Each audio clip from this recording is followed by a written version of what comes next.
Hey guys, how's it going? It's Calvin Raab. So it's no secret that the rich and the poor spend money very differently. And in this video, I'm going to tackle kind of some of the ways that rich people spend their money to make more money. How are they building their wealth? So in this video, I'm going to go over 7 different things that rich people buy to make more money. And you can take advantage of this. These are all different things that you can get involved with, that you can buy to grow your wealth, much like the rich do. So let's get into it. These are 7 different ways that I think you should start taking advantage of at least a few of them. So let's get into it. And if you're new here, my name's Calvin Raab. I make videos all about personal finance. So if you're interested in anything like that, I would love it if you would subscribe. The first thing that the wealthy spend money on that make them a lot of money as well is real estate. I think out of everything, real estate is one of the greatest wealth builders. And the reason that certainly wealthy people take advantage of it is there's so many ways to make money from real estate. You make money off of appreciation. Of course, the rental income coming in. You get great tax breaks and maybe any value add things that you add to real estate or anything like that. And I think real estate is probably the greatest way to grow your wealth. And this is something that wealthy people certainly take advantage of to grow their wealth. But you can take advantage of it too. You can look at any of the other videos I have here on my YouTube channel about investing in real estate. If you don't have that much money, I even made a video about how to invest in real estate with under $100. So you can look into that video and really anything else just to get involved in real estate. But real estate is certainly something that wealthy people buy to make a lot of money. And they do. They make a lot of money. The second thing that wealthy people spend a lot of money on are financial advisors and CPAs. Now, it's sometimes crazy how much wealthy people spend for these people, but when you actually think about it, it's actually making them money. So if you think about what a financial advisor does, it helps you invest your money, and a CPA can help you with taxes or really anything else. And although they are expensive, they do save you a lot of money. So a lot of people will be like, why would I hire a CPA when I could do my own taxes? Well, CPAs oftentimes can make you a lot more money. They know all the little intricacies to taxes and where you can save money here and there. So they end up oftentimes saving you more money than they cost. So you're actually making money by hiring them. And I think this is something that wealthy people take advantage of. They understand that, hey, maybe I'm not the best at this particular part of finances, being investing or taxes, and they hire that out, and that's how they just start to grow their wealth even more. The third thing that wealthy people spend a lot of money on are stocks. And this isn't necessarily a secret, and this is certainly something that everyone can get involved in. Oftentimes wealthy people, they're not really day trading or anything like that, really, really wealthy people. They're just throwing it into big indexes, the S&P 500, on average, probably getting about 7% on their money. And this is something that you can do too.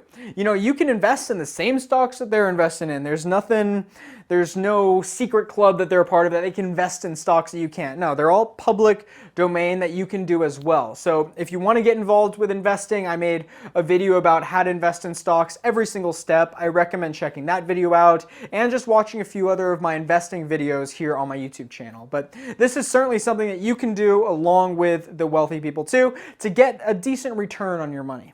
The fourth thing that a lot of wealthy people will invest in are franchises. Now, a franchise is just when you can open up a specific kind of company within your area. So specifically, you usually think of this with restaurants. If you want to open up a McDonald's franchise, you then could go to the corporate and say, hey, in my hometown here, I'd love to open a McDonald's. You then have to usually foot the bill and buy it somehow. You can get a loan of some sort, and then you open a McDonald's there. And franchises, if you look at statistics of restaurants that succeed, the success rate with franchises is so much higher than starting your own restaurant because it's a proven track record. It's a proven business, and you're just taking advantage of that. So different franchises cost different amounts. I think McDonald's and different ones like that, like $1 to $2 million, which is a lot. You can get a loan and different things like that. But you can also look at, there are some that are cheaper. I think Chick-fil-A it went viral a couple years ago for only being $10,000 to start. However, it is quite competitive to get these. You can't just go and buy it one day. You got to do a whole application, and Chick-fil-A is really hard to get. But you also want to look at how many hours you got to spend. So I think with Chick-fil-A, you actually have to be a manager there. This is not a passive income thing with Chick-fil-A, and you're going to want to look at different places, how many hours you got to be in. Generally, the wealthy people are not going to buy one where they have to be in the store constantly. They're going to be a little more passive, and this is just an investment. But you can get a good return on investment with these different investments of franchises. The fifth thing that a lot of wealthy people do is charity. Now, this may seem like a flip, but being philanthropic is quite popular within wealthy people. And I think it is something to do. I mean, I've read a couple studies that have shown that people that give away their money more tend to actually make more money, like in return. You know, there have been some crazy studies that show like, oh, for every dollar you give away, you end up getting $1 back somehow. Now, I don't want to like say that that's gonna happen to you, but there are studies out there that have shown, you know, different things like that. And I know I do believe in different positive karma ideas. The idea that, you know, if you do something good in return, you'll probably get something good as well. But it's also important to remember that, you know, there are people out there who are struggling more than we are, you know.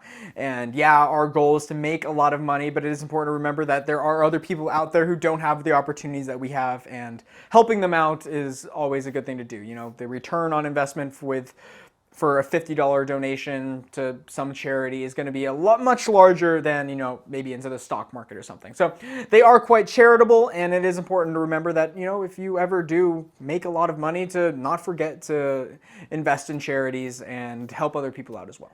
The sixth thing that a lot of wealthy people invest in is more free time and experience. Now, this one seems obvious. You're like, oh yeah, the billionaires, they go and fly their private planes to the Bahamas and different things like that. And yeah, you can look at it like that, but you too, at, you know, a much smaller scale, can still invest in more free time and experiences. So you do it on a smaller scale. So for instance, maybe there are different things that you're working on that you can have someone else do. You know, maybe you can pay someone else to do something. If you have like a real estate business and you're crunching numbers, maybe you can hire out that and have someone else crunch your numbers. Or maybe if you want to get those experiences, you know, you can travel cheaply. You know, there are different ways, using different credit card points and different things like that. So you can do what the wealthy are doing, just on a smaller scale. And oftentimes people are like, I can't travel or anything till I'm certainly wealthy, and then you end up like not being able to go on any of these great trips because you're always waiting till you're wealthy and different things like that. So just know that you can free up your free time, and you can go on these experiences on a budget, so you can do what the wealthy are doing here.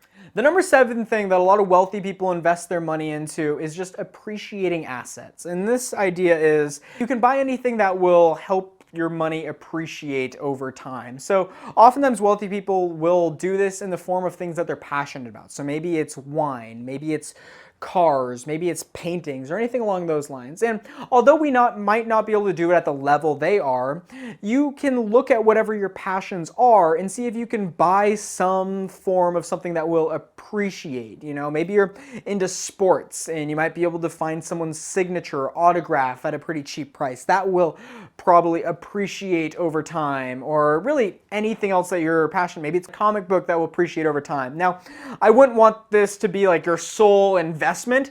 Maybe just if you have some extra money that you want to invest and have a little bit of fun with, maybe find some of your investments, or maybe find some assets that will appreciate. So for me personally, if I had some extra money that I kind of wanted to have fun with, and I'd be fine losing on these a little more speculative, I could go and, if I got something like maybe LeBron James's autograph or something like that, I think that will appreciate over time, or something like that. So you can kind of have fun with this one. And this is something that wealthy people do, but we can do it on a smaller scale. But I wouldn't have this be your main investment. I wouldn't pour all my money into buying some jersey that was signed by LeBron James. No, I wouldn't do that. But maybe a little bit of extra money could be kind of fun.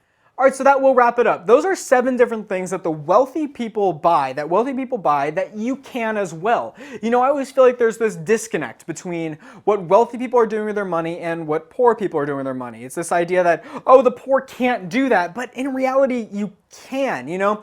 In this video, I went over 7 different things that the wealthy can do that you can too. Nothing is stopping you. So that was 7, but I know there's way more. So if you have any other ideas, you know, like what are some other investments that you can make that the rich buy that you can buy too? You know, maybe there's like a myth around it, like, you can't buy that, but really you can. So this is a very interesting topic. You know, these are kind of fun ways also to make money, you know, free time, experiences, appreciating assets, and different things like that. So let me know in the comments below. Let's have a good conversation about it, but that will wrap it up. Thank you so much for watching. As always, my name is Raab, and I just really appreciate you taking time out of your day to watch this video. So thank you so much. As always, I'll see you next time. Hey, you made it to the end of the video. Congratulations. So I'm going to move to the corner of your screen here, If you look in the upper left-hand corner, you are going to see my most recent video. And if you look in the lower left-hand corner, you're going to see a video that YouTube and I each think that you would like. And if you haven't yet, you can hit my face right here and subscribe. As always, my name is Calvin Raab, and I'll see you soon.